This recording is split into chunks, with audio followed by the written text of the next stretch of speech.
നമസ്കാരം, എല്ലാവർക്കും ഹൈഫൈ ജോബ്സിന്റെ മറ്റൊരു ജോബ് നോട്ടിഫിക്കേഷൻ വീഡിയോയിലേക്ക് സ്വാഗതം. ഈ ഒരു വീഡിയോയിൽ നമ്മൾ പരിശോധിക്കാൻ പോകുന്ന കേന്ദ്ര സർക്കാർ സ്ഥാപനമായ കോട്ടൺ കോർപ്പറേഷൻ ഓഫ് ഇന്ത്യ ലിമിറ്റഡിൽ നിലവിലുള്ള ഒഴിവുകളെക്കുറിച്ചാണ്. ഈ ഒരു ജോബ് നോട്ടിഫിക്കേഷന്റെ കൂടുതൽ വിവരങ്ങൾ നമുക്ക് പരിശോധിക്കാം. അതിനു മുമ്പ് ഈ ഒരു ചാനലിൽ നിങ്ങൾ ആദ്യമായാണ് വരുന്നതെങ്കിൽ ഈ ഒരു ചാനൽ സബ്സ്ക്രൈബ് ചെയ്യുക, തൊട്ടടുത്തുള്ള ബെല്ലൈക്കൺ കൂടി ഇനേബിൾ ചെയ്തു വെക്കുക. അതോടൊപ്പം തന്നെ ഈ ഒരു ചാനലിൽ അപ്ലോഡ് ചെയ്യുന്ന ഇതുപോലെയുള്ള ജോബ് നോട്ടിഫിക്കേഷൻ വീഡിയോസ് നിങ്ങളുടെ സുഹൃത്തുക്കൾക്ക് കൂടി ഷെയർ ചെയ്ത് നൽകുക. അപ്പോൾ ഇതാണ് the cotton corporation of India ലിമിറ്റഡിന്റെ ഒഫീഷ്യൽ വെബ്സൈറ്റ്. ഒരു മിനി രത്ന കമ്പനിയാണിത്. ഗവൺമെന്റ് ഓഫ് ഇന്ത്യയുടെ മിനിസ്ട്രി ഓഫ് ടെക്സ്റ്റൈൽസിന് കീഴിൽ വരുന്ന ഒരു സ്ഥാപനമാണ് the cotton corporation of India limited. ഈ ഒരു സ്ഥാപനത്തിലേക്ക് നിലവിൽ നടത്താൻ പോകുന്ന റിക്രൂട്ട്മെന്റിനെ കുറിച്ചുള്ള നോട്ടിഫിക്കേഷനാണ് നമ്മൾ ഈ ഒരു വീഡിയോയിൽ പരിശോധിക്കാൻ പോകുന്നത്. അപ്പോൾ ഇതാണ് the cotton corporation of India ലിമിറ്റഡിന്റെ ഒഫീഷ്യൽ വെബ്സൈറ്റ്. ഈ ഒരു വെബ്സൈറ്റിന്റെ ലിങ്ക് ഞാൻ താഴെ ഡിസ്ക്രിപ്ഷൻ ബോക്സിൽ ഇടാം. നിങ്ങൾക്ക് അവിടെ നിന്ന് ഈ ഒരു വെബ്സൈറ്റ് പരിശോധിക്കാവുന്നതാണ്. അപ്പോൾ ഈ ഒരു വെബ്സൈറ്റിൽ കയറിയാൽ തന്നെ നമുക്ക് കുറച്ച് താഴോട്ട് സ്ക്രോൾ ചെയ്ത് കഴിഞ്ഞാൽ ഇവിടെ കാണാം പബ്ലിക് നോട്ടീസസ് എന്ന് പറയുന്ന ഒരു സെക്ഷൻ നമുക്കിവിടെ റൈറ്റ് സൈഡ് താഴെയായി കാണാൻ കഴിയും. അവിടെ നമുക്ക് ഏകദേശം അഞ്ചാമതായിട്ട് ഇവിടെ റിക്രൂട്ട്മെന്റ് എന്നൊരു ലിങ്ക് ഇവിടെ കാണാൻ കഴിയും. അപ്പോൾ ആ ഒരു ഭാഗത്ത് റിക്രൂട്ട്മെന്റ് എന്ന ആ ഒരു ഭാഗത്ത് ക്ലിക്ക് ചെയ്ത് നമുക്ക് ഇത്തരത്തിലുള്ള ഒരു പേജ് ആയിരിക്കും ഓപ്പൺ ആയി വരിക. ഈ ഒരു പേജ് നമുക്കിവിടെ കാണാം. നിലവിൽ ഒരു നോട്ടിഫിക്കേഷനാണ് ഇപ്പോൾ പുറത്തിറക്കിയിരിക്കുന്നത്. ഹെഡ് ഓഫീസിലേക്കുള്ള ഒരു റിക്രൂട്ട്മെന്റിനെ കുറിച്ചാണ് ഇവിടെ നൽകിയിരിക്കുന്നത്. ഇവിടെ നൽകിയിട്ടുണ്ട് recruitment against various post on direct recruitment basis എന്നാണ് നൽകിയിരിക്കുന്നത്. ഇവിടെ ഓൺലൈൻ രജിസ്ട്രേഷൻ ഫോം എന്ന് പറയുന്ന ലിങ്ക് ഉണ്ട്. അവിടെ ക്ലിക്ക് ചെയ്ത് കഴിഞ്ഞാൽ നമുക്ക് ഓൺലൈനായിട്ട് അപേക്ഷിക്കാവുന്നതാണ്. അതിന് മുമ്പ് നമുക്ക് ഇതിൻ്റെ ഒരു നോട്ടിഫിക്കേഷൻ നമുക്ക് പരിശോധിക്കാം. ഇവിടെ ഡോക്യുമെന്റ് താഴത്തായിട്ട് ഒരു PDF ഫയൽ നമുക്ക് ഇവിടെ കാണാൻ കഴിയും. അവിടെ ക്ലിക്ക് ചെയ്ത് കഴിഞ്ഞാൽ നമുക്ക് ആ നോട്ടിഫിക്കേഷൻ ഓപ്പൺ ആയി വരും. അപ്പോൾ അവിടെ ക്ലിക്ക് ചെയ്ത് കഴിഞ്ഞാൽ ഇത്തരത്തിലുള്ള ഒരു നോട്ടിഫിക്കേഷനാണ് നമുക്ക് ഓപ്പൺ ആയി വരിക. The cotton corporation of India ലിമിറ്റഡിന്റെ നവി മുംബൈയിലേക്കുള്ള ഒരു റിക്രൂട്ട്മെന്റ് ആണിത്. അവരുടെ ഹെഡ് ഓഫീസിലേക്കുള്ള ഒരു റിക്രൂട്ട്മെന്റ് ആണിത്. അപ്പോൾ നവി മുംബൈ ആണ് ഇതിൽ പറഞ്ഞിരിക്കുന്നത്. The cotton corporation of India ലിമിറ്റഡിന്റെ ഹെഡ് ഓഫീസായിട്ട് വരുന്നത്. അപ്പോൾ അതിൻ്റെ ഡീറ്റെയിൽസ് ആണ് ഇവിടെ നൽകിയിരിക്കുന്നത്. ഇവിടെ കാണാം opening date of online registration form 9/12/2020 December 9 ഈ ഒരു ഓൺലൈൻ രജിസ്ട്രേഷൻ ആരംഭിച്ചത്. മാത്രമല്ല നിങ്ങൾക്ക് ജനുവരി 7 വരെ 2021 ജനുവരി 7 വരെ നിങ്ങൾക്ക് ഈ പറയുന്ന പോസ്റ്റുകളിലേക്ക് അപേക്ഷിക്കാൻ കഴിയുമെന്നാണ് ഇവിടെ നൽകിയിരിക്കുന്നത്. അപ്പോൾ നമുക്ക് ഏതൊക്കെ പോസ്റ്റുകളിലേക്കാണ് നിലവിൽ ഒഴിവുകൾ എന്നുള്ള കാര്യങ്ങളെല്ലാം നമുക്ക് ഈ ഒരു നോട്ടിഫിക്കേഷൻ ഒന്നും പരിശോധിക്കാം. നമുക്ക് താഴോട്ട് വന്നു കഴിഞ്ഞാൽ അതിൻ്റെ പോസ്റ്റുകൾ ഏതൊക്കെ പോസ്റ്റുകൾ നിലവിൽ ഒഴിവുകൾ ഉള്ളത് എന്നുള്ള കാര്യങ്ങളാണ് ഇവിടെ നൽകിയിരിക്കുന്നത്. അപ്പോൾ ആദ്യത്തെ ഒരു പോസ്റ്റ് കോഡ് ഒന്നാമത്തായിട്ട് നൽകിയിരിക്കുന്നത് പോസ്റ്റ് കോഡ് 101 എന്ന് നൽകിയിട്ടുണ്ട്. അതിനോടൊപ്പം തന്നെ name of the post management trainee എന്നാണ് നൽകിയിരിക്കുന്നത്. നമ്പർ ഓഫ് പോസ്റ്റുകൾ നൽകിയിട്ടുണ്ട്. 5 ഒഴിവുകളാണുള്ളത്. ഒരു വേക്കൻസി SC കാൻഡിഡേറ്റ്സിനും അതുപോലെ തന്നെ ഒരു വേക്കൻസി OBC കാൻഡിഡേറ്റ്സിനും ഒരു വേക്കൻസി എക്കണോമിക്കലി വീക്കർ സെക്ഷനിലുള്ള കാൻഡിഡേറ്റ്സിനും 2 വേക്കൻസികൾ ജനറൽ കാൻഡിഡേറ്റ്സിനുമായാണ് അവർ റിസർവ് ചെയ്തിരിക്കുന്നത്. അത്തരത്തിൽ 5 ഒഴിവുകളാണ് നിലവിലുള്ളത്. അപ്പർ ഏജ് ലിമിറ്റ് നൽകിയിട്ട് 30 വയസ്സാണ് അപ്പർ ഏജ് ലിമിറ്റ് വരുന്നത്. Qualification MBA in agri business മാനേജ്മെന്റോ അതല്ലെങ്കിൽ അഗ്രികൾച്ചർ റിലേറ്റഡ് MBA. ഈ പറയുന്ന അഗ്രികൾച്ചർ റിലേറ്റഡ് ആയിട്ടുള്ള MBA അല്ലെങ്കിൽ MBA ഇൻ അഗ്രി ബിസിനസ് മാനേജ്മെന്റിലോ വിദ്യാഭ്യാസ യോഗ്യതയുള്ള ആളുകൾക്ക് ഈ പറയുന്ന മാനേജ്മെന്റ് ട്രെയിനി പോസ്റ്റിലേക്ക് അപേക്ഷിക്കാവുന്നതാണ്. മാനേജ്മെന്റ് ട്രെയിനി MKTG എന്നാണ് ഇവിടെ നൽകിയിരിക്കുന്നത്. പ്രത്യേകം ശ്രദ്ധിക്കുക. പോസ്റ്റ് കോഡും ശ്രദ്ധിക്കുക.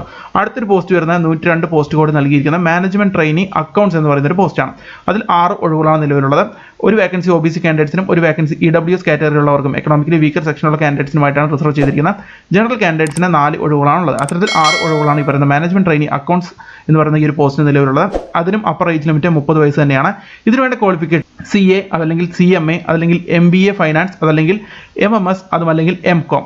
ഇനി ഇതല്ലെങ്കിൽ ഇതിന് ഇക്വാലന്റ് ആയിട്ടുള്ള പോസ്റ്റ് ഗ്രാജുവേറ്റ് ഡിഗ്രി കൊമേഴ്സിൽ ഉണ്ടായിരിക്കണം എന്നുള്ള കാര്യമാണ് നൽകുന്നത്. അപ്പോൾ ഇതിൽ പറഞ്ഞിരിക്കുന്ന ഏതെങ്കിലും ഒരു ക്വാളിഫിക്കേഷൻ ഉള്ള ആളുകൾക്ക് ഈ പറയുന്ന മാനേജ്മെന്റ് ട്രെയിനി അക്കൗണ്ട്സ് എന്ന് പറയുന്ന ഈ ഒരു പോസ്റ്റിലേക്ക് അപേക്ഷിക്കാവുന്നതാണ്. പ്രത്യേകം ശ്രദ്ധിക്കുക. CA അല്ലെങ്കിൽ CMA അതല്ലെങ്കിൽ MBA ഫൈനാൻസ് അതല്ലെങ്കിൽ MMS അതല്ലെങ്കിൽ MCOM. ഇനി അതല്ലെങ്കിൽ any equivalent post graduate degree in commerce discipline. അതായത് കൊമേഴ്സ് ഡിസിപ്ലിൻ നിങ്ങൾക്ക് ഏതെങ്കിലും ഒരു പോസ്റ്റ് ഗ്രാജുവേറ്റ് ഡിഗ്രി ഉണ്ടെങ്കിൽ അവർക്കും ഈ പറഞ്ഞ പോസ്റ്റിലേക്ക് അപേക്ഷിക്കാം. ഇതിൽ പറഞ്ഞിരിക്കുന്ന ഏതെങ്കിലും ഒരു ക്വാളിഫിക്കേഷൻ ഉണ്ടായാലും മതി നിങ്ങൾക്ക് അപേക്ഷിക്കാം. അടുത്ത മൂന്നാമത്തെ പോസ്റ്റ് നൽകിയിരുന്നത് പോസ്റ്റ് കോഡ് 103 നൽകിയിരുന്നത് ജൂനിയർ കൊമേഴ്ഷ്യൽ എക്സിക്യൂട്ടീവ് എന്ന് പറയുന്ന ഒരു പോസ്റ്റാണ്. 50 ഒഴിവുകളാണ് നിലവിൽ ഈ ഒരു പോസ്റ്റിന് വേണ്ടിയിട്ട് അവർ നൽകിയിരിക്കുന്നത്. അതായത് SC കാൻഡിഡേറ്റ്സിന് 8 ഒഴിവുകൾ, ST കാറ്റഗറിയുള്ളവർക്ക് 4 ഒഴിവുകൾ, OBC കാറ്റഗറിയുള്ളവർക്ക് 14 ഒഴിവുകളും എക്കണോമിക്കലി വീക്കർ സെക്ഷനിലുള്ള കാൻഡിഡേറ്റ്സിന് 5 ഒഴിവുകളും ജനറൽ കാൻഡിഡേറ്റ്സിന് 19 ഒഴിവുകളാണുള്ളത്. അത്തരത്തിൽ 50 ഒഴിവുകളാണ് ഈ പറയുന്ന ജൂനിയർ കൊമേഴ്ഷ്യൽ എക്സിക്യൂട്ടീവ് എന്ന് പറയുന്ന ഈ പോസ്റ്റിന് അവർ നൽകിയിരിക്കുന്നത്. 30 ഏജ് ലിമിറ്റോട് നൽകിയിരിക്കുന്ന എന്നുള്ള കാര്യവും ഇവിടെ നൽകിയിട്ടുണ്ട്. മാത്രമല്ല 3 ഫിസിക്കലി ഹാൻഡിക്യാപ്ഡ് ആയിട്ടുള്ള ആളുകൾക്ക് 3 പോസ്റ്റുകൾ റിസർവ് ചെയ്തിട്ടുണ്ട്. മാത്രമല്ല എക്സ് സർവീസ്മെൻ കാൻഡിഡേറ്റ്സിന് വേണ്ടിയും 10 പോസ്റ്റുകൾ റിസർവ് ചെയ്തിട്ടുണ്ട് എന്നുള്ള കാര്യം ഇവിടെ നൽകിയത്. അത്തരത്തിൽ 50 ഒഴിവുകളാണ് ഈ പറയുന്ന ജൂനിയർ കൊമേഴ്ഷ്യൽ എക്സിക്യൂട്ടീവ് എന്ന് പറയുന്ന പോസ്റ്റിൽ നിങ്ങൾക്ക് ഉള്ളത്. അപ്പോൾ അതിലേക്ക് യോഗ്യരായിട്ടുള്ള ആളുകൾക്ക് അപേക്ഷിക്കാം. അതിൻ്റെ വിദ്യാഭ്യാസ യോഗ്യത ഇവിടെ നൽകിയിട്ടുണ്ട്. BSc agriculture from any recognised university. അതിൻ്റെ മാർക്ക് ഇവിടെ നൽകിയിട്ടുണ്ട് 50% മാർക്കോടുകൂടി. SC ST ഫിസിക്കലി ഹാൻഡിക്യാപ്ഡ് ആയിട്ടുള്ള കാൻഡിഡേറ്റ്സിനൊക്കെ 45% മാർക്ക് ഉണ്ടായാലും മതി. അപ്പോൾ BSc അഗ്രികൾച്ചർ ഏതെങ്കിലും ഒരു അംഗീകൃത സർവകലാശാലയിൽ നിന്ന് നിങ്ങൾ BSc അഗ്രികൾച്ചർ പാസ്സായിട്ടുണ്ടെങ്കിൽ നിങ്ങൾക്ക് ഈ പറയുന്ന പോസ്റ്റിലേക്ക് അപേക്ഷിക്കാവുന്നതാണ്. അപ്പോൾ ജനറൽ കാൻഡിഡേറ്റ്സിന് 50% മാർക്ക് മതിയായിരിക്കും. SC ST ഫിസിക്കലി ഹാൻഡിക്യാപ്ഡ് ആയിട്ടുള്ള കാൻഡിഡേറ്റ്സിന് 45% മാർക്ക് ഉണ്ടായാലും മതി. അപ്പോൾ അതാണ് എൻ്റെ ഒരു എലിജിബിലിറ്റി ക്രൈറ്റീരിയ ഇവിടെ നൽകിയിരിക്കുന്നത്. അടുത്തൊരു പോസ്റ്റ് 104ാമത്തെ പോസ്റ്റ് കോഡ് നൽകിയിരുന്ന ജൂനിയർ അസിസ്റ്റന്റ് ജനറൽ എന്ന് പറയുന്ന ഒരു പോസ്റ്റാണ്. 20 ഒഴിവുകളാണ് നിലവിലുള്ളത്. 4 പോസ്റ്റുകൾ SC കാറ്റഗറിയിലുള്ളവർക്കും ST കാറ്റഗറിയിലുള്ളവർക്ക് 1 പോസ്റ്റും OBC കാറ്റഗറിയിലുള്ളവർക്ക് 5 പോസ്റ്റും എക്കണോമിക്കലി വീക്കർ സെക്ഷനുള്ളവർക്ക് 2 പോസ്റ്റും 8 ഒഴിവുകൾ ജനറൽ കാൻഡിഡേറ്റ്സിനുമായിട്ടും ഇവിടെ റിസർവ് ചെയ്തിരിക്കുന്ന ഒരു വേക്കൻസി ഫിസിക്കലി ഹാൻഡിക്യാപ്ഡ് ആളുകൾക്കും 5 വേക്കൻസി എക്സ് സർവീസ്മാൻ കാറ്റഗറിയിലുള്ള ആളുകൾക്കും വേണ്ടി റിസർവ് ചെയ്തിരിക്കുന്നു. 30 വയസ്സാണ് ഏജ് ലിമിറ്റ് വരുന്നത്. അപ്പർ ഏജ് ലിമിറ്റ് 30 വയസ്സാണ് വരുന്നത്. ഈ പറയുന്ന ജൂനിയർ അസിസ്റ്റന്റ് ജനറലിന് വേണ്ട എഡ്യൂക്കേഷൻ ക്വാളിഫിക്കേഷൻ BSc അഗ്രികൾച്ചർ തന്നെയാണ്. ഏതെങ്കിലും ഒരു അംഗീകൃത സർവകലാശാലയിൽ നിന്നും 50% മാർക്കോടുകൂടി BSc അഗ്രികൾച്ചർ പാസ്സായിട്ടുണ്ടെങ്കിൽ നിങ്ങൾക്ക് ഈ പറയുന്ന പോസ്റ്റിലേക്ക് അപേക്ഷിക്കാം. SC ST ഫിസിക്കലി ഹാൻഡിക്യാപ്ഡ് ആയിട്ടുള്ള കാൻഡിഡേറ്റ്സിനെല്ലാം 45% മാർക്കോടുകൂടി BSc അഗ്രികൾച്ചർ പാസ്സായാലും മതിയായിരിക്കും. അപ്പോൾ അത്രയുമാണ് ആ ഒരു ക്വാളിഫിക്കേഷൻ, ആ ഒരു പോസ്റ്റിന് വേണ്ട ക്വാളിഫിക്കേഷൻ മറ്റുള്ള കാര്യങ്ങളും. അടുത്ത 105 എന്ന് പറയുന്നൊരു പോസ്റ്റ് കോഡിൽ 5ാമതായിട്ടൊരു പോസ്റ്റ് നൽകിയിരിക്കുന്ന ജൂനിയർ അസിസ്റ്റന്റ് അക്കൗണ്ട്സ് എന്ന് പറയുന്നൊരു പോസ്റ്റാണ്. 14 ഒഴിവുകളാണ് നിലവിൽ റിപ്പോർട്ട് ചെയ്യപ്പെട്ടിരിക്കുന്നത്. SC കാറ്റഗറിയിലുള്ളവർക്ക് 2 ഒഴിവുകളും ST കാറ്റഗറിയുള്ളവർക്ക് 1 ഒഴിവും OBC കാറ്റഗറിയുള്ളവർക്ക് 4 ഒഴിവുകളും എക്കണോമിക്കൽ വീക്കർ സെക്ഷനിലുള്ളവർക്ക് 1 ഒഴിവും 6 ഒഴിവുകൾ ജനറൽ കാൻഡിഡേറ്റ്സിനുമായാണ് റിസർവ് ചെയ്തിരിക്കുന്നത്. അതിൽ 1 പോസ്റ്റ് ഫിസിക്കലി ഹാൻഡിക്യാപ്ഡ് ആൾക്കും 4 പോസ്റ്റുകൾ എക്സ് സർവീസ്മെൻ കാൻഡിഡേറ്റുള്ള ആളുകൾക്കുമായിട്ടാണ് റിസർവ് ചെയ്തിരിക്കുന്ന കാര്യം ഇവിടെ നൽകിയിട്ടുണ്ട്. ഈ പറഞ്ഞ ജൂനിയർ അസിസ്റ്റന്റ് അക്കൗണ്ട്സ് എന്ന് പറയുന്ന ഈ ഒരു പോസ്റ്റിലേക്ക് അപേക്ഷിക്കാൻ വേണ്ട യോഗ്യത അവിടെ നൽകിയിരിക്കുന്നത് BCom from any recognised university എന്നാണ് നൽകിയിരിക്കുന്നത്. അപ്പോൾ 50% മാർക്കോട് കൂടി BCom പാസ്സായ ആളുകൾക്ക് ഈ പറയുന്ന പോസ്റ്റിലേക്ക് അപേക്ഷിക്കാം. SC ST ഫിസിക്കലി ഹാൻഡിക്യാപ്ഡ് ആളുകൾക്ക് 45% മാർക്കോട് കൂടി BCom പാസ്സായാൽ മതിയായിരിക്കും. അപ്പോൾ BCom തന്നെയാണ് ഈ പറയുന്ന ജൂനിയർ അസിസ്റ്റന്റ് അക്കൗണ്ട്സിന് വേണ്ട ക്വാളിഫിക്കേഷൻ. അപ്പോൾ ഇതിൽ പറഞ്ഞിരിക്കുന്ന ക്വാളിഫിക്കേഷനുള്ള ആളുകൾക്ക് ഇപ്പോൾ തന്നെ അപേക്ഷിക്കാവുന്നതാണ്. ഓൺലൈനായിട്ട് അപേക്ഷിക്കേണ്ടത്, എങ്ങനെയാണ് അപേക്ഷിക്കേണ്ടത് എന്നുള്ള കാര്യങ്ങൾ നമുക്ക് പരിശോധിക്കാം. അതിനുമുമ്പ് ഈ നോട്ടിഫിക്കേഷനിൽ പിന്നീട് എന്താണ് കൂടുതൽ നൽകിയിരിക്കുന്ന കാര്യം നമുക്ക് പരിശോധിക്കാം. ഇനി ഇവിടെ നൽകിയിട്ടുണ്ട് സ്കെയിൽ ഓഫ് പേ. ഈ പറയുന്ന പോസ്റ്റുകൾക്ക് നിങ്ങൾക്ക് ലഭിക്കുന്ന സാലറി എത്രത്തിലായിരിക്കും എന്നുള്ള കാര്യങ്ങൾ അവിടെ നൽകിയിരിക്കുന്നത്. അതായത് മാനേജ്മെന്റ് ട്രെയിനി MKTG എന്ന് പറയുന്ന ആദ്യത്തെ പോസ്റ്റ് നിങ്ങൾക്ക് ലഭിക്കുന്ന സാലറി എന്ന് പറഞ്ഞാൽ 30,000 രൂപ മുതൽ 1,20,000 രൂപ വരെയും നിങ്ങൾക്ക് ലഭിക്കുന്ന സാലറി. മാനേജ്മെന്റ് ട്രെയിനി അക്കൗണ്ട്സ് എന്ന് പറയുന്ന ഈ ഒരു പോസ്റ്റ് ലഭിക്കുന്ന സാലറി നിങ്ങൾക്ക് 30,000 രൂപ മുതൽ 1,20,000 രൂപ വരെ ആയിരിക്കും നിങ്ങൾക്ക് ലഭിക്കുന്ന സാലറി. ജൂനിയർ കൊമേഴ്ഷ്യൽ എക്സിക്യൂട്ടീവ് ലഭിക്കുന്ന സാലറി എന്ന് പറഞ്ഞാൽ 22,000 രൂപ മുതൽ 90,000 രൂപ വരെ ആയിരിക്കും അവർക്ക് ലഭിക്കുന്ന സാലറി. അതുപോലെ ജൂനിയർ അസിസ്റ്റന്റ് അക്കൗണ്ട്സ് എന്ന് പറയുന്ന പോസ്റ്റിന് ലഭിക്കുന്ന സാലറി 22,000 രൂപ മുതൽ 90,000 രൂപ വരെ ആയിരിക്കും. മാത്രമല്ല ജൂനിയർ അസിസ്റ്റന്റ് ജനറൽ എന്ന് പറയുന്ന ഒരു പോസ്റ്റിന് ലഭിക്കുന്ന സാലറി 22,000 രൂപ മുതൽ 90,000 രൂപ വരെയും ആയിരിക്കും. ഇനി എലിജിബിലിറ്റി കണ്ടീഷൻ ഇവിടെ നൽകിയിട്ടുണ്ട്. ഇന്ത്യയിലുള്ള ഒരു ഇന്ത്യൻ നാഷണാലിറ്റി ആയിരിക്കണം എന്നുള്ളൊരു കാര്യം മാത്രമാണ് ഇവിടെ എലിജിബിൾ കണ്ടീഷനായിട്ട് നൽകിയിരുന്നത്. ഇത് സ്ത്രീകൾക്കും അപേക്ഷിക്കാം, അവിടെ പുരുഷന്മാർക്ക് മാത്രമേ അപേക്ഷിക്കാൻ കഴിയുള്ളൂ എന്നുള്ള നിബന്ധനകളൊന്നും ഇവിടെ വെച്ചിട്ടില്ല. അപ്പോൾ സ്ത്രീകൾക്കും അപേക്ഷിക്കാൻ കഴിയുന്ന പോസ്റ്റുകൾ തന്നെയാണ്. അപ്പോൾ ഇതാണ് ഏജ് ക്രൈറ്റീരിയയുടെ കാര്യങ്ങൾ നൽകിയിട്ടുണ്ട്. നിങ്ങൾ 18 വയസ്സ് എന്തായാലും പൂർത്തിയായിരിക്കണം. മാത്രമല്ല അതിൽ പറഞ്ഞിരിക്കുന്ന രീതിയിലുള്ള ഏജ് ലിമിറ്റും കാര്യങ്ങളെല്ലാം നിങ്ങൾ ശ്രദ്ധിക്കുക. ഒരു ടേബിൾ നൽകിയതുപോലെ മാക്സിമം ഏജ് ലിമിറ്റ് മിക്ക പോസ്റ്റുകളിലേക്കും 30 വയസ്സാണ് നൽകിയിരിക്കുന്നത്. അപ്പോൾ 18 വയസ്സ് കഴിഞ്ഞ ആളുകൾക്കാണ് അപേക്ഷിക്കാൻ കഴിയുള്ളൂ എന്നുള്ള മിനിമം ഏജ് ക്രൈറ്റീരിയ ആണ് നൽകിയത്. ഇനി മാക്സിമം ഏജ് ക്രൈറ്റീരിയ ഇവിടെ പറഞ്ഞിട്ടുണ്ട്. അതായത് 30 വയസ്സ് വരെയാണ് അതിൽ പറഞ്ഞിരിക്കുന്ന പോസ്റ്റുകളിലേക്ക് നിങ്ങൾക്ക് നൽകിയിരിക്കുന്നത്. മാത്രമല്ല 5 വർഷം SC ST കാൻഡിഡേറ്റ്സിന് 5 വർഷം വരെ ഏജ് റിലാക്സേഷൻ. അപ്പോൾ അവർക്ക് 35 വയസ്സ് വരെ അപ്പർ ഏജ് ലിമിറ്റ് ഉണ്ടായിരിക്കും. OBC കാൻഡിഡേറ്റ്സിന് 3 വർഷത്തെ ഏജ് റിലാക്സേഷനും ഉണ്ടായിരിക്കും എന്നാണ് നൽകിയിരിക്കുന്നത്. അപ്പോൾ അത്തരത്തിൽ അതാണ് ഏജ് കണക്കാക്കേണ്ടത്. അപ്പോൾ SC ST കാൻഡിഡേറ്റ്സിന് 35 വയസ്സും OBC കാൻഡിഡേറ്റ്സിന് 33 വയസ്സുമായിരിക്കും ആ ഒരു ഏജ് ലിമിറ്റ് ഇവിടെ നൽകിയിരിക്കുന്നത്. മാത്രമല്ല PWD കാൻഡിഡേറ്റ്സിന് അവർക്ക് 10 വർഷം വരെയുള്ള ഏജ് ലിമിറ്റ് ഉണ്ടായിരിക്കും എന്നുള്ള കാര്യങ്ങളാണ് നൽകിയിരിക്കുന്നത്. ഇവിടെ തൊട്ട് താഴെ ടേബിളായിട്ട് തന്നെ നൽകിയിട്ടുണ്ട് എത്തരത്തിലായിരിക്കും നിങ്ങൾക്ക് ഏജ് റിലാക്സേഷൻ ഉണ്ടായിരിക്കും. അപ്പോൾ അപ്പർ ഏജ് ലിമിറ്റ് 30 അതിൽ കൂടെ ഈ പറയുന്ന ഇയേഴ്സ് കൂട്ടിയാൽ തന്നെ നിങ്ങളുടെ അപ്പർ ഏജ് ലിമിറ്റ് നിങ്ങൾക്ക് കണക്കാക്കാവുന്നതാണ്. ഓരോ കാറ്റഗറിയിലുള്ള ആളുകൾ അവരവരുടെ ഏജ് റിലാക്സേഷൻ നോക്കുക, അവർക്ക് എത്ര വയസ്സുള്ള ആൾക്ക് അപേക്ഷിക്കാൻ കഴിയുമെന്ന് ഇവിടെ നൽകിയിട്ടുണ്ട്. ഇനി തൊട്ട് താഴെയായി ആപ്ലിക്കേഷൻ ഫീസിൻ്റെ കാര്യങ്ങൾ ഇവിടെ നൽകിയിട്ടുണ്ട്. ജനറൽ EWS OBC കാറ്റഗറിയിലുള്ള ആളുകൾക്ക് 1000 രൂപ എക്സാമിനേഷൻ ഫീസ് നൽകേണ്ടി വരും. അതിൻ്റെ കൂടെ ഒരു ഇൻറ്റിമേഷൻ ചാർജ് 500 രൂപ ഈടാക്കുന്നതായിരിക്കും. അത്തരത്തിൽ 1500 രൂപയായിരിക്കും നിങ്ങൾക്ക് ഉള്ള ആ ഒരു ആപ്ലിക്കേഷൻ ഫീസ് ടോട്ടലായിട്ട് വരുന്നത്. SC ST എക്സ് സർവീസ്മാൻ കാറ്റഗറിയുള്ള ആളുകൾക്ക് PWD കാറ്റഗറിയുള്ള ആളുകൾക്ക് ആപ്ലിക്കേഷൻ ഫീസ് ഉണ്ടായിരിക്കുന്നില്ല. പക്ഷേ ഇൻറ്റിമേഷൻ ചാർജ് ഈ പറയുന്ന 500 രൂപ ഇൻറ്റിമേഷൻ ചാർജ് ഉണ്ടായിരിക്കും. അപ്പോൾ SC ST ex serviceman PWD കാറ്റഗറിയുള്ളവർക്ക് 500 രൂപയാണ് അപേക്ഷ ഫീസ്. ജനറൽ EWS OBC കാറ്റഗറിയുള്ള ആളുകൾക്ക് 1500 രൂപയാണ് എക്സാമിനേഷൻ ഫീസ് എന്നുള്ള കാര്യങ്ങളെല്ലാം ഇവിടെ നൽകിയിട്ടുണ്ട്. അപ്പോൾ ഇത്തരം കാര്യങ്ങളെല്ലാം ഇവിടെ നൽകിയിട്ടുണ്ട്. അത് പ്രത്യേകം ശ്രദ്ധിക്കുക. നിങ്ങൾക്ക് ഓൺലൈനായിട്ട് തന്നെ അടയ്ക്കാവുന്നതാണെന്നാണ് ഇവിടെ നൽകിയിരിക്കുന്നത്. ആപ്ലിക്കേഷൻ നൽകുന്ന സമയത്ത് നിങ്ങൾക്ക് ഓൺലൈനായിട്ട് അടയ്ക്കാവുന്നതാണ്. അതായത് നിങ്ങൾക്ക് ഡെബിറ്റ് കാർഡ് വഴിയോ അത്തരത്തിലുള്ള എല്ലാ മെത്തേഡ്സും അതിലുണ്ടായിരിക്കും. സാധാരണ ഓൺലൈൻ ആപ്ലിക്കേഷൻസിലുണ്ടാകുന്ന മെത്തേഡ്സ് വഴി നിങ്ങൾക്ക് അപ്ലൈ ചെയ്യാവുന്നതാണ്. അതിനുശേഷം നിങ്ങൾക്കൊരു കൺഫർമേഷൻ മെയിലും പേയ്മെൻറ്റ് കഴിഞ്ഞ് കഴിഞ്ഞാൽ പേയ്മെൻറ്റ് ആയി കഴിഞ്ഞാൽ നിങ്ങൾക്കൊരു കൺഫർമേഷൻ മെയിൽ വന്നായിരിക്കും. അതുകൂടി നിങ്ങൾ പ്രത്യേകം ശ്രദ്ധിക്കുക. അപ്പോൾ ഈ ഒരു ഓൺലൈൻ മോഡിൽ തന്നെയാണ് നിങ്ങൾക്ക് അപ്ലൈ ചെയ്യാൻ കഴിയുക, അപേക്ഷിക്കാൻ കഴിയുക എന്നുള്ള കാര്യം നിങ്ങൾ പ്രത്യേകം ശ്രദ്ധിക്കുക. അപ്പോൾ ഈ പറഞ്ഞിരിക്കുന്ന കാറ്റഗറിയുള്ള ആളുകൾ പ്രത്യേകം ശ്രദ്ധിക്കുക. അപ്പോൾ എത്തരത്തിലാണ് നിങ്ങൾക്ക് അപേക്ഷാ ഫീസ് എന്നുള്ള കാര്യങ്ങളാണ് ഇവിടെ നൽകിയിരിക്കുന്നത്. മാത്രമല്ല നിങ്ങൾ ആ പേയ്മെൻറ്റ് നടത്തി കഴിഞ്ഞാൽ നിങ്ങൾക്ക് ആ ഒരു SBIൻ്റെ ആ ഒരു റെസിപ്റ്റ് നിങ്ങൾ പ്രിൻ്റ് ഔട്ട് എടുത്ത് വയ്ക്കുക. അത് നിങ്ങളുടെ ഫ്യൂച്ചർ റെഫറൻസിന് വേണ്ടിയിട്ട് നിങ്ങൾക്കത് ഉപയോഗിക്കാമെന്നാണ് ഇവിടെ നൽകിയിരിക്കുന്നത്. അപ്പോൾ നിങ്ങൾ അപേക്ഷിച്ച് കഴിഞ്ഞാൽ ഈ ഒരു വെബ്സൈറ്റ് ഇടയ്ക്കിടയ്ക്ക് ശ്രദ്ധിക്കുക. അത്തരത്തിൽ ശ്രദ്ധിച്ചു കഴിഞ്ഞാൽ നിങ്ങൾക്ക് ആ ഒരു അഡ്മിറ്റ് കാർഡ് വന്നു കഴിഞ്ഞാൽ നിങ്ങൾക്കത് ഡൗൺലോഡ് ചെയ്തെടുക്കാവുന്നതാണ്. അപ്പോൾ അത് പ്രത്യേകം ശ്രദ്ധിക്കുക. ഈ ഒരു വെബ്സൈറ്റിൽ നിങ്ങൾ അപേക്ഷിച്ചതിന് ശേഷം നിങ്ങൾ ഇടയ്ക്കിടയ്ക്ക് ഈ ഒരു വെബ്സൈറ്റ് ചെക്ക് ചെയ്യണമെന്നാണ് ഇവിടെ പ്രത്യേകം നൽകിയിരിക്കുന്നത്. അപ്പോൾ അത്തരത്തിൽ നിങ്ങൾ ഹാൾ ടിക്കറ്റ് ഡൗൺലോഡ് ചെയ്യേണ്ടതുണ്ട്. ഒരിക്കലും നിങ്ങൾക്ക് അയച്ചു തരില്ല എന്നാണ് നൽകിയത്. അപ്പോൾ ഈ ഒരു വെബ്സൈറ്റിൽ നിന്ന് തന്നെ നിങ്ങൾ അത് ഡൗൺലോഡ് ചെയ്തെടുക്കേണ്ട ഒരു ഹാൾ ടിക്കറ്റ് എന്നുള്ള കാര്യമാണ് ഇവിടെ നൽകിയിരിക്കുന്നത്. നിങ്ങളുടെ ഡീറ്റെയിൽസ് എല്ലാം കറക്റ്റായിട്ട് നൽകുക എന്നുള്ള കാര്യങ്ങൾ നൽകി. ഇനി ഷോർട്ട് ലിസ്റ്റ് ആയി കഴിഞ്ഞാൽ നിങ്ങൾ അവർ ഇമെയിൽ ഐഡിയോ അല്ലെങ്കിൽ നിങ്ങളുടെ ഇമെയിൽ വഴിയോ അല്ലെങ്കിൽ SMS വഴിയോ നിങ്ങളെ അറിയിക്കുന്നതായിരിക്കും. നിങ്ങൾ ഷോർട്ട് ലിസ്റ്റ് ആയി കഴിഞ്ഞാൽ അപ്പോൾ അതുകൊണ്ട് നിങ്ങളുടെ വാലിഡ് ആയിട്ടുള്ള മൊബൈൽ നമ്പറും ഇമെയിൽ ID മാത്രം കൊടുക്കാൻ ശ്രമിക്കുക. ഇനി നമുക്ക് താഴോട്ട് വന്നാൽ എക്സാമിനേഷൻ സിറ്റീസ് എവിടേക്കാണ് നൽകിയിരിക്കുന്നത് നമുക്ക് പരിശോധിക്കാം. കേരളത്തിൽ നിലവിൽ എക്സാം സിറ്റീസ് ഒന്നും നൽകിയിട്ടില്ല. ചെന്നൈയിലാണ് കേരളത്തിനടുത്തുള്ളൊരു എക്സാം സിറ്റി ഇവിടെ നൽകിയിരിക്കുന്നത്. അപ്പോൾ മുംബൈ, അതുപോലെ തന്നെ ഹൈദരാബാദ്, ന്യൂഡൽഹി, ചെന്നൈ, ലക്നൗ, ചണ്ഡീഗഡ്, കൊൽക്കത്ത, ബാംഗ്ലൂർ, അതുപോലെ അഹമ്മദാബാദ്, പട്ന, ജയ്പൂർ തുടങ്ങിയിട്ടുള്ള എക്സാമിനേഷൻ സിറ്റീസിലാണ് നിങ്ങൾക്ക് എക്സാമിനേഷൻ ഉണ്ടായിരിക്കുക. അപ്പോൾ കേരളത്തിലുള്ളവർക്ക് ചെന്നൈയും അതുപോലെ തന്നെ ബാംഗ്ലൂർ മാത്രമാണ് അടുത്തുള്ള സ്ഥലങ്ങളായിട്ട് ഇവിടെ കാണാൻ കഴിയുന്നത്. അപ്പോൾ ഇതിൽ പറഞ്ഞിരിക്കുന്ന ഏതെങ്കിലും ഒരു സെൻറ്ററിലായിരിക്കും നിങ്ങൾക്ക് എക്സാമിനേഷൻ സെലക്ട് ചെയ്ത് നിങ്ങൾക്ക് അവിടെ പങ്കെടുക്കാൻ കഴിയുക എന്നുള്ള കാര്യങ്ങൾ നിങ്ങൾ പ്രത്യേകം ശ്രദ്ധിക്കുക. അപ്പോൾ അത്തരത്തിൽ ഈ പറയുന്ന എക്സാം അറ്റൻഡ് ചെയ്യാൻ കഴിയുമെന്നുള്ളവർ മാത്രം അപേക്ഷിക്കുക. അല്ലെങ്കിൽ നിങ്ങൾക്ക് അപേക്ഷിച്ചതിന് ശേഷം വെറുതെ പൈസ കളയാണ്ടിരിക്കുക. കാരണം 1500ഓളം ഫീസുണ്ട് ജനറൽ കാറ്റഗറിയിലുള്ളവർക്ക്, അല്ലാത്തവർക്ക് 500 രൂപ ഫീസുണ്ട്. അപ്പോൾ നിങ്ങൾക്ക് ഈ ഒരു എക്സാമിനേഷൻ അറ്റൻഡ് ചെയ്യാൻ താല്പര്യമുണ്ടെങ്കിൽ മാത്രം നിങ്ങൾ അപേക്ഷിക്കുക. അല്ലാത്തവർ വെറുതെ പൈസ കളയാതിരിക്കുക. അപ്പോൾ ഇത്തരത്തിലുള്ള സ്ഥലങ്ങളിലായിരിക്കും നിങ്ങൾക്ക് എക്സാമിനേഷൻ സിറ്റീസ് ഉണ്ടായിരിക്കുക. നിങ്ങൾക്ക് ഏതെങ്കിലും ഒരു പോസ്റ്റിലേക്ക് മാത്രമാണ് അപേക്ഷിക്കാൻ കഴിയുകയുള്ളൂ എന്ന് ഇവിടെ വ്യക്തമായി നൽകിയിട്ടുണ്ട്. ഒന്നിൽ കൂടുതൽ ആപ്ലിക്കേഷനുകൾ നിങ്ങൾ സബ്മിറ്റ് ചെയ്യുകയാണെങ്കിൽ ആ ഒരു കാൻഡിഡേറ്റിനെ അവർ റിജക്റ്റ് ചെയ്യുന്നതായിരിക്കും എന്നാണ് നൽകിയത്. അപ്പോൾ ഒന്നിൽ കൂടുതൽ പോസ്റ്റുകളിലേക്ക് അപേക്ഷിക്കാൻ ശ്രമിക്കാതിരിക്കുക. അത്തരത്തിൽ അപേക്ഷിച്ചാൽ നിങ്ങളുടെ ആപ്ലിക്കേഷൻ അവർ റിജക്റ്റ് ചെയ്യുന്നതായിരിക്കും എന്നോടെ വ്യക്തമായി നൽകിയിട്ടുണ്ട്. ഡോക്യുമെൻറ്റ് വെരിഫിക്കേഷൻ സമയത്ത് നിങ്ങളുടെ ഡേറ്റ് ഓഫ് ബർത്ത് തെളിയിക്കുന്നതിന് വേണ്ടി നിങ്ങളുടെ ബർത്ത് സർട്ടിഫിക്കറ്റ് നിങ്ങളുടെ കൈവശമുണ്ടെങ്കിൽ അത് അവർ നൽകേണ്ടി വരും. അല്ലെങ്കിൽ സ്കൂൾ ലീവിംഗ് സർട്ടിഫിക്കറ്റ് എന്ന് പറയുന്ന SLC പോലെയുള്ള സർട്ടിഫിക്കറ്റുകളിലും നിങ്ങളുടെ ഡേറ്റ് ഓഫ് ബർത്ത് ഉണ്ടായിരിക്കും. അത്തരത്തിലുള്ള സർട്ടിഫിക്കറ്റുകൾ നിങ്ങൾ ഹാജരാക്കേണ്ടി വരും എന്നുള്ള കാര്യമാണ് അവിടെ നൽകിയിരിക്കുന്നത്. ഇനി കാസ്റ്റ് സർട്ടിഫിക്കറ്റ് നിങ്ങൾ SC/ST അതുപോലെ തന്നെയുള്ള കാറ്റഗറിയുള്ള ആളുകളാണെങ്കിൽ നിങ്ങളുടെ കാസ്റ്റ് സർട്ടിഫിക്കറ്റ് നിങ്ങൾ ഡോക്യുമെൻറ്റ് വെരിഫിക്കേഷൻ സമയത്ത് നിങ്ങൾ ഹാജരാക്കേണ്ടി വരും. അത് ഇതിൽ പറഞ്ഞിരിക്കുന്ന രീതിയിലുള്ള ഏതെങ്കിലും ഒരു ഉദ്യോഗസ്ഥൻ നിങ്ങൾക്ക് ഇഷ്യൂ ചെയ്ത ഒരു കാസ്റ്റ് സർട്ടിഫിക്കറ്റ് ആയിരിക്കണം എന്നുള്ള കാര്യങ്ങളാണ് നൽകിയിരുന്നത്. അതായത് ഈ പറഞ്ഞിരിക്കുന്ന ഏതെങ്കിലും ഒരു അതോറിറ്റി, അതായത് ഡിസ്ട്രിക്ട് മജിസ്ട്രേറ്റ് അല്ലെങ്കിൽ അഡീഷണൽ ഡിസ്ട്രിക്ട് മജിസ്ട്രേറ്റ്, അതല്ലെങ്കിൽ കളക്ടർ, അതല്ലെങ്കിൽ ഡെപ്യൂട്ടി കമ്മീഷണർ, അതല്ലെങ്കിൽ അഡീഷണൽ ഡെപ്യൂട്ടി കമ്മീഷണർ, അല്ലെങ്കിൽ ഡെപ്യൂട്ടി കളക്ടർ, അതല്ലെങ്കിൽ ഫസ്റ്റ് ക്ലാസ് മജിസ്ട്രേറ്റ്, അതുപോലെ sub divisional magistrate, taluk magistrate, executive magistrate, extra assistant commissioner, ഇതിൽ ഏതെങ്കിലും ഒരു അതോറിറ്റി ആയിരിക്കണം നിങ്ങൾക്ക് ഈ പറയുന്ന SC/ST സർട്ടിഫിക്കറ്റ്, കാസ്റ്റ് സർട്ടിഫിക്കറ്റ് അവർ ഇഷ്യൂ ചെയ്തിരിക്കേണ്ടത് എന്നുള്ള കാര്യമാണ് അവിടെ നൽകിയത്. അത് പ്രത്യേകം ശ്രദ്ധിക്കുക. ഇത്തരത്തിലുള്ള ഡോക്യുമെൻറ്റ്സ് നിങ്ങൾ ഡോക്യുമെൻറ്റ് വെരിഫിക്കേഷൻ സമയത്ത് ഹാജരാക്കേണ്ടി വരും.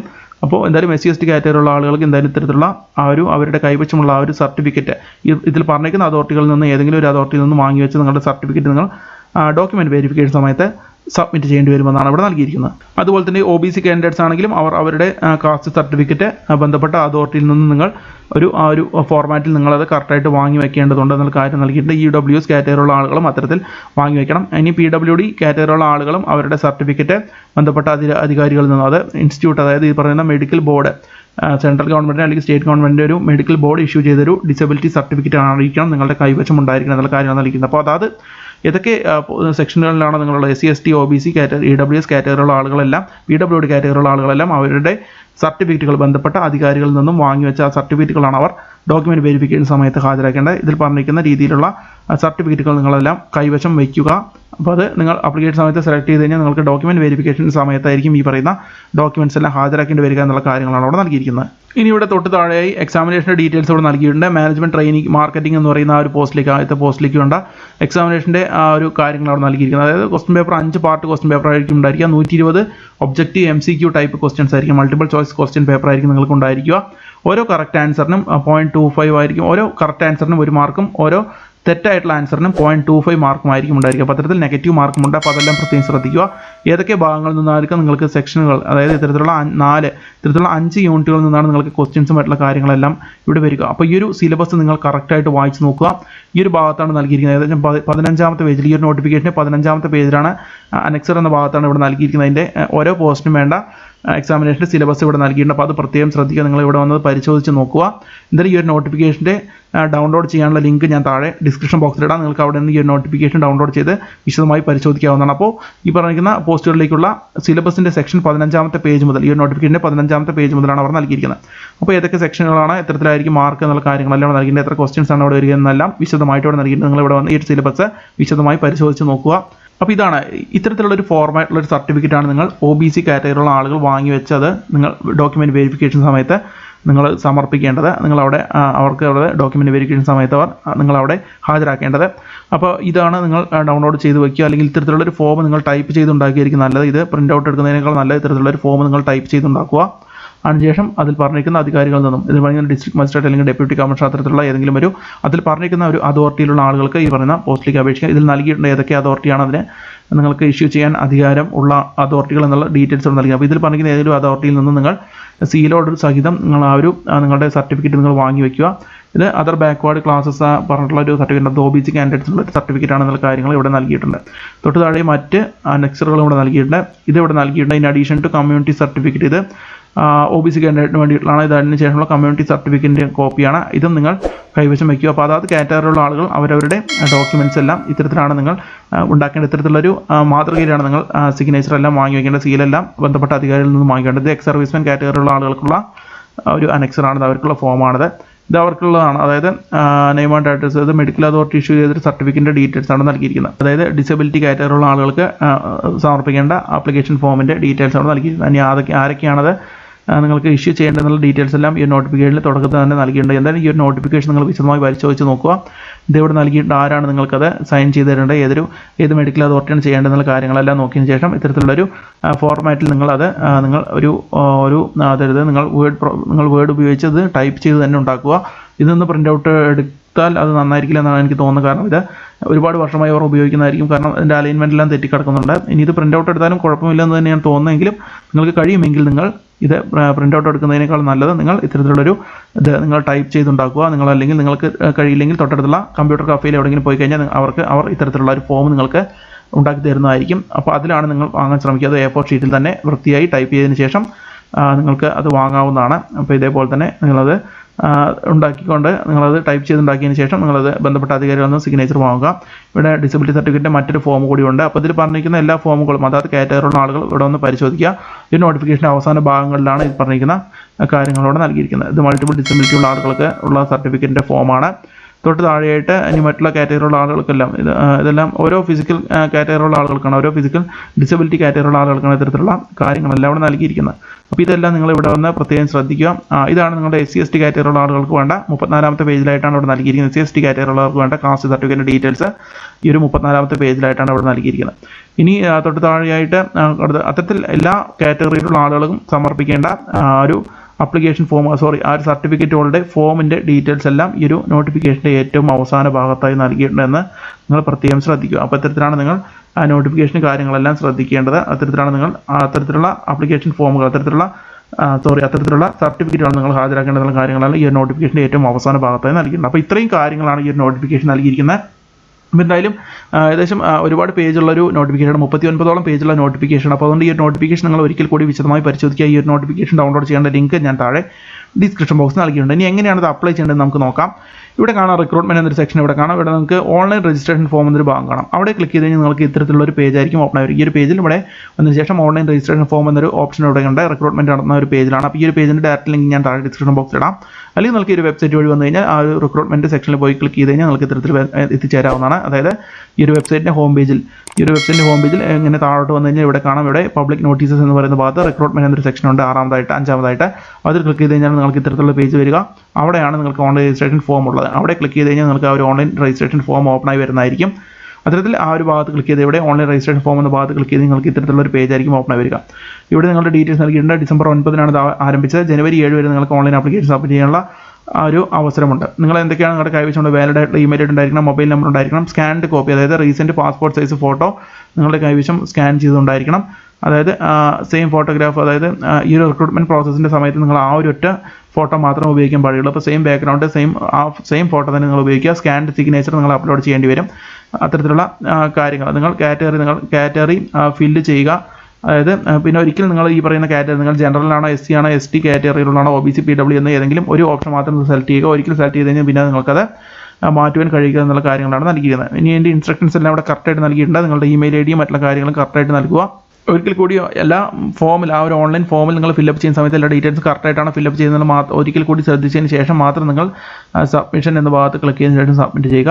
അതായത് 2 പ്രോസസ്സാണുള്ളത്. ആദ്യം ഒരു സ്റ്റെപ്പ് എന്ന് പറഞ്ഞാൽ ആദ്യം നിങ്ങൾ സൈനപ്പ് ചെയ്യുകയാണ് വേണ്ടത്. നിങ്ങളുടെ ഡിസിപ്ലിന് അത്തരത്തിലുള്ള കാര്യങ്ങളെല്ലാം സെലക്ട് ചെയ്തതിന് ശേഷം നിങ്ങൾ ആദ്യം സൈനപ്പ് ചെയ്യുക. അതിന് ശേഷം ഒരിക്കൽ കൂടി ലോഗിൻ ചെയ്തതിന് ശേഷം ഈ ഒരു പേജിൽ വന്നതിന് ശേഷം ഒരിക്കൽ കൂടി രജിസ്ട്രേഷൻ ഭാഗത്ത് ക്ലിക്ക് ചെയ്ത് ഒരിക്കൽ കൂടി ഈ ഒരു പേജ് വന്നതിന് ശേഷം നിങ്ങൾക്ക് വീണ്ടും ലോഗിൻ ചെയ്യാനുള്ള ഒരു ഓപ്ഷൻ ഉണ്ട്. അവിടെ നിന്നാണ് നിങ്ങൾ കൂടുതൽ വിവരങ്ങൾ നിങ്ങളുടെ ഡീറ്റെയിൽസ്, അതായത് അത്തരത്തിലാണ് ആ ഒരു പേജിലായിരിക്കും പിന്നീടാണ് നിങ്ങളുടെ ക്വാളിഫിക്കേഷൻ ഡീറ്റെയിൽസ് എൻ്റർ ചെയ്യുക. പേഴ്സണൽ ഡീറ്റെയിൽസ് അതുപോലെ തന്നെ നിങ്ങളുടെ ഡോക്യുമെൻറ്റ്സ് അപ്ലോഡ് ചെയ്യേണ്ടി വരും, ഫോട്ടോ, സിഗ്നേച്ചർ, അത് പിന്നെ നിങ്ങളുടെ ഫീസ് അടയ്ക്കേണ്ടി വരും. ഡെബിറ്റ് കാർഡോ അല്ലെങ്കിൽ ഇൻ്റർനെറ്റ് ബാങ്കിങ് ഉപയോഗിച്ച് നിങ്ങൾക്ക് അത്തരത്തിൽ ഫീസ് നിങ്ങൾക്ക് അപ്ലൈ ചെയ്യാം, ഫീസ് നിങ്ങൾക്ക് നൽകാവുന്നതാണ്. അത്തരത്തിൽ step 1 registration, step 2 filling up of ആപ്ലിക്കേഷനുമാണ്. അപ്പോൾ അത്തരത്തിൽ 2 സ്റ്റെപ്പുകൾ വഴിയാണ് നിങ്ങൾ ചെയ്യേണ്ടത്. ഇനി ഇവിടെ നൽകിയിട്ടുണ്ട്, അതായത് ആദ്യത്തെ സ്റ്റെപ്പിൽ നിങ്ങൾ ഇമെയിൽ ഐ ഡി, മൊബൈൽ നമ്പറും പേരും ഏത് പോസ്റ്റിലേക്കാണ് അപ്ലൈ ചെയ്യുന്ന കാര്യങ്ങൾ മാത്രം നൽകിക്കൊണ്ടാണ് നിങ്ങൾ സബ്മിറ്റ് കൊടുക്കേണ്ടത്. അത്തരത്തിലാണ് ആദ്യത്തെ സ്റ്റെപ്പിലുള്ള രജിസ്ട്രേഷൻ കംപ്ലീറ്റ് ആക്കുക. അടുത്ത ആപ്ലിക്കേഷൻ ഫോം സ്റ്റെപ്പ് 2 ആണ് വരുന്നത്. അത് നിങ്ങൾ ആദ്യം വീണ്ടും ആഫ്റ്റർ രജിസ്ട്രേഷൻ കഴിഞ്ഞതിന് ശേഷം ഗോ ടു ആപ്ലിക്കേഷൻ ഫോം എന്നൊരു ഓപ്ഷൻ കാണാം. അവിടെ ക്ലിക്ക് ചെയ്തതിന് ശേഷം നിങ്ങൾക്ക് ടോപ്പ് റൈറ്റ് കോർണറിലായിട്ട് നിങ്ങൾക്കൊരു അത്തരത്തിലൊരു ഓപ്ഷൻ വരുന്നതായിരിക്കും. ആദ്യത്തെ സൈനപ്പ് കഴിയുമ്പോൾ അത്തരത്തിൽ ഗോ ടു ആപ്ലിക്കേഷൻ ഫോമിൽ ക്ലിക്ക് ചെയ്ത് കഴിഞ്ഞാൽ അല്ലെങ്കിൽ ഈ ഒരു പേജിലേക്ക് വീണ്ടും വന്നു കഴിഞ്ഞാൽ നിങ്ങൾക്കത് ഈ ഒരു പേജിലുള്ള പ്രോസസ്സ് നിങ്ങൾക്ക് ആരംഭിക്കാവുന്നതാണ്. അതിൽ നിങ്ങളുടെ ക്വാളിഫിക്കേഷൻ ഡീറ്റെയിൽസ് മറ്റുള്ള കാര്യങ്ങളെല്ലാം നിങ്ങൾ എൻ്റർ ചെയ്യുക. അവിടെയാണ് ഫോട്ടോഗ്രാഫ് നിങ്ങൾ അപ്ലോഡ് ചെയ്യേണ്ടത്. ഫോട്ടോഗ്രാഫിൻ്റെ സൈസ് 100 KB ഉള്ള സൈസ് ആയിരിക്കും. JPG അല്ലെങ്കിൽ JPEG ഫോർമാറ്റുള്ള ഫോട്ടോ ആയിരിക്കണം. ലൈറ്റ് ബാക്ക്ഗ്രൗണ്ട് ആയിരിക്കണം. ബാക്ക്ഗ്രൗണ്ട് കളർ നിങ്ങൾ ലൈറ്റ് ബാക്ക്ഗ്രൗണ്ട് കളർ ആയിരിക്കണം ആ ഒരു ഫോട്ടോ. 3 ആഴ്ചയിൽ കൂടുതൽ പഴക്കമായി ഉണ്ടായിരിക്കാൻ പാടില്ല എന്നുള്ള കാര്യങ്ങൾ നൽകിയത്. അപ്പോൾ സാധാരണ പാസ്പോർട്ട് സൈസ് ഫോട്ടോ നിങ്ങൾ ലേറ്റസ്റ്റ് ആയിട്ടുള്ളത് തന്നെ അപ്ലോഡ് ചെയ്യാൻ ശ്രമിക്കുക. അടുത്ത സിഗ്നേച്ചർ നിങ്ങൾ വൈറ്റ് പേപ്പർ ബ്ലാക്ക് ഇങ്ക് ഉപയോഗിച്ച് ഇട്ട ഒരു സിഗ്നേച്ചർ ആയിരിക്കണം നിങ്ങൾ അപ്ലോഡ് ചെയ്യേണ്ടത്. അത് സ്കാൻ ചെയ്തതിന് ശേഷം 100 KB സൈസ് ആയിരിക്കണം അതിനുണ്ടായിരിക്കും, അതിൽ കൂടുവാൻ പാടില്ല. അപ്പോൾ 100 KB JPG അല്ലെങ്കിൽ JPEG ഫോർമാറ്റുള്ള ആ ഒരു ഫയൽ നിങ്ങൾ അപ്ലോഡ് ചെയ്യുക. അത്തരത്തിലാണ് നിങ്ങൾ ഈ പറയുന്ന ഫയലുകൾ അപ്ലോഡ് ചെയ്യേണ്ടത്. അത്തരത്തിലാണ് സിഗ്നേച്ചറും ഫോട്ടോഗ്രാഫും നിങ്ങൾ അപ്ലോഡ് ചെയ്യേണ്ടത്. ഇവിടെ നൽകിയിട്ട് കൂടുതൽ വിവരങ്ങൾ, അതായത് ഡീറ്റെയിൽസ് കൂടുതൽ 1500 രൂപയായിരിക്കും examination fees. General EWS OBC category ഉള്ളവർക്ക്, അല്ലാത്തവർക്ക് 500 രൂപയായിരിക്കും. SC ST ex serviceman PWD category ഉള്ളവർക്ക് 500 രൂപയായിരിക്കും എക്സാമിനേഷൻ ഫീസ് ഉണ്ടായിരിക്കും. നിങ്ങൾ അത് അപേക്ഷിച്ചതിന് ശേഷം നിങ്ങളത് ഓൺലൈനായിട്ട് പേയ്മെൻറ്റ് നടത്തിയതിന് ശേഷം അതിൻ്റെ ഒരു പേയ്മെൻറ്റിൻ്റെ ആ ഒരു പ്രിൻറ്റ് നിങ്ങൾ എടുത്ത് വയ്ക്കുക. അത് നിങ്ങൾക്ക് ഫ്യൂച്ചർ റെഫറൻസിന് ആവശ്യമായി വരും എന്നുള്ള കാര്യമാണ് നൽകിയിരിക്കുന്നത്. ഇനി എന്തെങ്കിലും നിങ്ങൾക്ക് സംശയം വരികയാണെങ്കിൽ നിങ്ങൾക്ക് ബന്ധപ്പെടാനുള്ള ഫോൺ നമ്പറും അതുപോലെ തന്നെ ഇമെയിൽ ഐ ഡിയും ഇവിടെ നൽകിയിട്ടുണ്ട്. codecorp@helpdesk@gmail.com എന്ന് പറയുന്ന ഇമെയിൽ ഐ ഡിയും 02261306219 എന്ന് പറയുന്നൊരു ഫോൺ നമ്പർ നിങ്ങൾക്ക് ഇവിടെ നൽകിയിട്ടുണ്ട്. അപ്പോൾ ഈ ഒരു കോൺടാക്ട് ഡീറ്റെയിൽസ് വഴി നിങ്ങൾക്ക് ബന്ധപ്പെട്ട് കഴിഞ്ഞാൽ നിങ്ങൾക്ക് എന്തെങ്കിലും സംശയങ്ങളുണ്ടെങ്കിൽ നിങ്ങൾക്കത് ദൂരീകരിക്കാവുന്നതാണ്. അപ്പോൾ അത്തരത്തിലാണ് നിങ്ങൾ ശ്രദ്ധിക്കേണ്ടത്. ഇനി അത്തരത്തിൽ ഈ ഒരു പേജിൽ നിന്ന് ആ ഒരു രജിസ്ട്രേഷൻ ഭാഗത്ത് നിന്ന് ആദ്യം ചെയ്യേണ്ടത് നിങ്ങൾ ഇവിടെ I agree എന്നൊരു ഭാഗത്ത് വരും. അവിടെ ക്ലിക്ക് ചെയ്ത് കഴിഞ്ഞാൽ നിങ്ങൾക്ക് സ്റ്റാർട്ട് എന്നൊരു ഓപ്ഷൻ കാണാം. അവിടെയാണ് ക്ലിക്ക് ചെയ്ത് കഴിഞ്ഞാൽ നിങ്ങൾക്ക് അവിടെയാണ് രജിസ്റ്റർ ചെയ്യേണ്ടി വരിക. അതിനുശേഷം നിങ്ങൾക്ക് വീണ്ടും ഇവിടെ വന്നു കഴിഞ്ഞാൽ ആൾറെഡി രജിസ്റ്റേർഡ് കാൻഡിഡേറ്റ്സിനാണ് ഇവിടെ വന്ന് ലോഗിൻ ചെയ്യാൻ കഴിയുക. അപ്പോൾ ആദ്യം നിങ്ങൾ സ്റ്റാർട്ട് എന്ന ഭാഗത്ത് ക്ലിക്ക് ചെയ്ത് കഴിഞ്ഞാൽ നിങ്ങൾക്ക് ഇത്തരത്തിലുള്ള ഒരു പേജ് ആയിരിക്കും ഓപ്പൺ ആയി വരിക.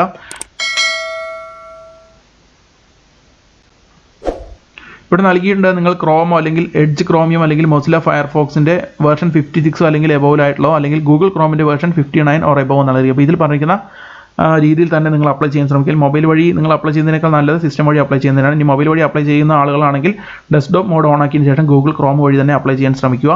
അത്തരത്തിലുള്ള പേജായിരിക്കും അവിടെ ക്ലിക്ക് ചെയ്ത് നിങ്ങൾക്ക് ഓപ്പൺ ആയി വരിക. അത് ക്ലോസ് ചെയ്യുക. അതിനുശേഷം നിങ്ങൾക്ക് ഇവിടെ പേഴ്സണൽ ഡീറ്റെയിൽസ് ഇവിടെ കാണാം. പോസ്റ്റ് അപ്ലൈഡ് ഫോർ എന്നൊരു ഓപ്ഷൻ കാണാം. അവിടെ ക്ലിക്ക് ചെയ്ത് നിങ്ങൾക്ക് ഏത് പോസ്റ്റിലേക്ക് അപേക്ഷിക്കേണ്ടത് ആ ഒരു പോസ്റ്റ് സെലക്ട് ചെയ്യുക. ഒരു പോസ്റ്റിലേക്ക് മാത്രമേ ഒരാൾക്ക് അപേക്ഷിക്കാൻ കഴിയുകയുള്ളൂ. പോസ്റ്റ് കോഡ് അപ്പോൾ അതിന് ഓട്ടോമാറ്റിക്കായിട്ട് ഇവിടെ വരുന്നതായിരിക്കും. കാൻഡിഡേറ്റ് നിങ്ങളുടെ പേര് ഇവിടെ നൽകുക, മൊബൈൽ നമ്പർ നൽകുക. മൊബൈൽ നമ്പർ ഒരിക്കൽ കൂടി നൽകിയ ശേഷം ഇമെയിലും കൺഫേം ഇമെയിൽ ഐ ഡിയും കൊടുത്തതിന് ശേഷം ഈ ഒരു ക്യാപ്ചർ ടൈപ്പ് ചെയ്തതിന് ശേഷം നിങ്ങൾ സബ്മിറ്റ് ചെയ്യുക. അത്തരത്തിലാണ് നിങ്ങൾ ആദ്യത്തെ രജിസ്ട്രേഷൻ കംപ്ലീറ്റ് ചെയ്യേണ്ടത്. അതിനുശേഷമാണ് നിങ്ങൾ വീണ്ടും ഈ പറയുന്ന രജിസ്ട്രേഷൻ കംപ്ലീറ്റ് ചെയ്തതിന് ശേഷം വേണം നിങ്ങൾ അതിനുശേഷം നിങ്ങൾക്ക് ഒരിക്കൽ കൂടി വീണ്ടും ഇവിടെ ലോഗിൻ ചെയ്തതിന് ശേഷം നിങ്ങൾക്ക് ആപ്ലിക്കേഷൻ പൂർത്തിയാക്കാവുന്നതാണ്. അത്തരത്തിൽ 2 സ്റ്റെപ്പുകളാണ്. നിങ്ങൾ ആദ്യം സൈനപ്പ് ചെയ്യുക. ഇവിടെ നൽകേണ്ട സ്റ്റെപ്പ് 1 സൈനപ്പാണ്. നിങ്ങളുടെ ഡീറ്റെയിൽസ് മറ്റുള്ള കാര്യങ്ങൾ നൽകിയതിന് ശേഷം നിങ്ങൾക്ക് ആ ഒരു പേജിൽ നേരത്തെ കാണിച്ചൊരു പേജിൽ നിങ്ങൾക്ക് ഡീറ്റെയിൽസ് എല്ലാം നൽകിയതിന് ശേഷം സബ്മിറ്റ് കൊടുത്തു കഴിഞ്ഞാൽ നിങ്ങൾക്ക് അടുത്ത പേജ് നിങ്ങളുടെ യൂസർ ഐഡി പാസ്വേഡ് എല്ലാം സെലക്ട് ചെയ്ത് നൽകാവുന്നതായിരിക്കും. അതെല്ലാം സബ്മിറ്റ് ചെയ്തതിന് ശേഷം നിങ്ങൾ രജിസ്ട്രേഷൻ കംപ്ലീറ്റ് ചെയ്യുക. അതിനുശേഷം ഒരിക്കൽ കൂടി നിങ്ങൾ അതിലേക്ക് ലോഗിൻ ചെയ്യുക. അതായത് സ്റ്റെപ്പ് 2 നിങ്ങൾ ആ ഒരു എല്ലാ ഡീറ്റെയിൽസ് പാസ്വേഡ് എല്ലാം നൽകിയതിന് ശേഷം നിങ്ങൾക്ക് മുകളിൽ ഒരു ഓപ്ഷൻ കാണാൻ കഴിയും. അതായത് നിങ്ങൾക്ക് അവിടെ സ്റ്റെപ്പ് 2 നിങ്ങൾക്ക് അല്ലെങ്കിൽ ലോഗിൻ ചെയ്യുക. ഈ ഒരു വെബ്സൈറ്റിൽ തന്നെ ഈ ഒരു ഭാഗത്ത് നിന്ന് രജിസ്ട്രേഷൻ ഭാഗത്ത് ക്ലിക്ക് ചെയ്ത് നിങ്ങൾക്ക് ഇവിടെ വന്ന് ആൾറെഡി രജിസ്റ്റേർഡ് കാൻഡിഡേറ്റ്സ് എന്ന് കാണാം. ഇവിടെ ക്ലിക്ക് ചെയ്ത് കഴിഞ്ഞാൽ സൈനപ്പ് കഴിഞ്ഞ ശേഷം ആ ഒരു ഭാഗത്ത് ക്ലിക്ക് ചെയ്ത് കഴിഞ്ഞാൽ നിങ്ങൾക്ക് ഇവിടെ കാണാം. അതായത് കാൻഡിഡേറ്റ് ലോഗിൻ എന്ന് പറയുന്ന ഒരു ഓപ്ഷനാണ് ഇവിടെ നൽകുന്നത്. യൂസർ ഐ ഡിയും പാസ്വേഡ് വെച്ച് നിങ്ങൾക്ക് ലോഗിൻ ചെയ്യാം. അതിനുശേഷം നിങ്ങൾക്ക് പേയ്മെൻറ്റും മറ്റുള്ള കാര്യങ്ങൾ എഡ്യൂക്കേഷൻ ക്വാളിഫിക്കേഷൻസ് മറ്റുള്ള കാര്യങ്ങളെല്ലാം നിങ്ങൾക്ക് അവിടെ നൽകാവുന്നതാണ്. ഫോട്ടോ അപ്ലോഡ് ചെയ്യുക, സിഗ്നേച്ചർ അപ്ലോഡ് ചെയ്യുക. അപ്പോൾ ഇത്രയും കാര്യങ്ങളാണ് നിങ്ങൾ ശ്രദ്ധിക്കേണ്ടത്. ഇത്തരത്തിലാണ് നിങ്ങൾ അപ്ലൈ ചെയ്യേണ്ടത്. അപ്പോൾ ഇത്രയുമാണ് നമ്മൾ ഈ ഒരു നോട്ടിഫിക്കേഷൻ വീഡിയോയിൽ പരിശോധിച്ചത്. അപ്പോൾ എന്തായാലും വളരെ വിശദമായിട്ട് ഈ ഒരു നോട്ടിഫിക്കേഷൻ ഒരിക്കൽ കൂടി വായിച്ച് നോക്കുക. അപ്ലൈ ചെയ്യാൻ വളരെ ഈസി തന്നെയാണ്. നിങ്ങൾക്ക് ഓൺലൈൻ ഡെബിറ്റ് കാർഡ് ഉപയോഗിച്ചോ അല്ലെങ്കിൽ അത്തരത്തിലുള്ള രീതി ഉപയോഗിച്ച് ഇൻ്റർനെറ്റ് ബാങ്കിങ് ഉപയോഗിച്ച് നിങ്ങൾക്ക് പേയ്മെൻറ്റ് നടത്താവുന്നതാണ്. അപ്പോൾ ഈ ഒരു ഭാഗത്ത് നിന്ന് ഈ ഒരു പേജിൻ്റെ ഡയറക്റ്റ് ലിങ്ക് ഞാൻ താഴെ ഡിസ്ക്രിപ്ഷൻ ബോക്സിൽ ഇടാം. അപ്പോൾ ഈ ഒരു പേജിൽ വന്നു കഴിഞ്ഞാൽ നിങ്ങൾക്ക് ഇവിടെ കാണാം റിക്രൂട്ട്മെൻറ്റ് ആവും തന്നെ അവിടെ ഓൺലൈൻ രജിസ്ട്രേഷൻ ഫോം എന്ന ഭാഗത്ത് ക്ലിക്ക് ചെയ്ത് കഴിഞ്ഞാൽ നിങ്ങൾക്ക് അപ്ലൈ ചെയ്യാവുന്നതാണ് എന്നുള്ള കാര്യങ്ങളാണ് അവിടെ നൽകിയിരുന്നത്. അപ്പോൾ ആദ്യം രജിസ്റ്റർ ചെയ്യുക. അതിൽ പോയതിനു ശേഷം രജിസ്റ്റർ ചെയ്തതിന് ശേഷം ഒരിക്കൽ കൂടി നിങ്ങൾ ആ ഒരു ലോഗിൻ എന്ന ഭാഗത്ത് ക്ലിക്ക് ചെയ്ത് കഴിഞ്ഞാൽ നിങ്ങൾക്ക് വീണ്ടും ഒരിക്കൽ കൂടി ലോഗിൻ ചെയ്യുക. അതിന് ശേഷം മാത്രം നിങ്ങൾ ഫോട്ടോ സിഗ്നേച്ചർ അപ്ലോഡ് ചെയ്യുക, പേയ്മെൻറ്റ് നടത്തുക. അതിനായിട്ട് അത്തരത്തിലുള്ള പേജ് ഉണ്ടായിരിക്കും. നിങ്ങളുടെ യൂസർ ഐഡിയും പാസ്വേഡ് നിങ്ങൾ മറക്കാതെ സൂക്ഷിച്ച് വെക്കുക. അത്തരത്തിലുള്ള കാര്യങ്ങളാണ് നൽകിയിരിക്കുന്നത്. അപ്പോൾ ഇത്രയും കാര്യങ്ങളാണ് ഈ ഒരു നോട്ടിഫിക്കേഷൻ ആ വീഡിയോയിൽ നമ്മൾ പരിശോധിച്ചത്. അപ്പോൾ എന്തായാലും cotton corporation of India limited വളരെ മികച്ച ശമ്പളത്തിൽ കേന്ദ്ര സർക്കാർ സ്ഥാപനത്തിൽ നിങ്ങൾക്ക് വളരെ മികച്ചൊരു ജോലി തന്നെയാണ് ലഭിക്കുക. അപ്പോൾ എന്തായാലും ഇതിൽ പറഞ്ഞിരിക്കുന്ന എഡ്യൂക്കേഷൻ ക്വാളിഫിക്കേഷനുള്ള എല്ലാ സുഹൃത്തുക്കളും അപേക്ഷിക്കാൻ ശ്രമിക്കുക. മാത്രമല്ല ഈ ഒരു എഡ്യൂക്കേഷൻ ക്വാളിഫിക്കേഷൻസ് ഉള്ള നിങ്ങളുടെ സുഹൃത്തുക്കൾ കൂടി നിങ്ങൾ ഈ ഒരു വീഡിയോ ഷെയർ ചെയ്ത് നൽകുക. അപ്പോൾ ഇത്രയുമാണ് ഈ ഒരു ജോബ് നോട്ടിഫിക്കേഷൻ വീഡിയോയിൽ പറയാനുള്ളത്. മറ്റൊരു ജോബ് നോട്ടിഫിക്കേഷൻ വീഡിയോയുമായി വീണ്ടും വരാം. നന്ദി, നമസ്കാരം.